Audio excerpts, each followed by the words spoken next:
இயற்கை மற்றும் சுற்றுச்சூழல் பாதுகாப்பை வலியுறுத்தி அரியலூரைச் சேர்ந்த இளைஞர் சைக்கிள் பயணம் மேற்கொண்டு வருகிறார். அரியலூர் மாவட்டம் பரணம் கிராமத்தைச் சேர்ந்த இளைஞர் பழனிசாமி அரசு பள்ளியில் ஆய்வக உதவியாளராக பணியாற்றி வருகிறார். இவர் இயற்கை பாதுகாப்பை வலியுறுத்தி அரியலூரில் இருந்து ராமேஸ்வரம் வரையிலான 325 கிலோமீட்டர் மிதிவண்டி பயணம் மேற்கொள்கிறார். இந்த மிதிவண்டி பயணத்தை அரியலூர் சட்டமன்ற உறுப்பினர் சின்னப்பா தொடங்கி வைத்தார்.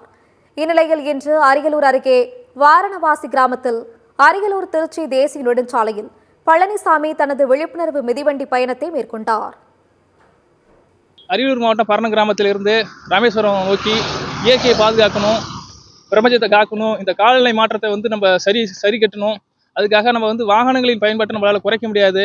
ஆனால் மரங்கள் எண்ணிக்கை அதிகப்படுத்தலாம். இன்னும் அதிக மரங்களை நம்ம நடணும். அதனை மக்களிடத்தையே கொண்டு செல்வதற்காக இந்த மிதிவண்டி பயணத்தை மேற்கொண்டிருக்கிறேன். இந்த மிதிவண்டி பயணத்தால் அனைவருக்கும் இந்த சொல்லிக்கிறேன், அனைவரும் மரம் நடணும், நம்ம பூமியை பாதுகாக்கணும்.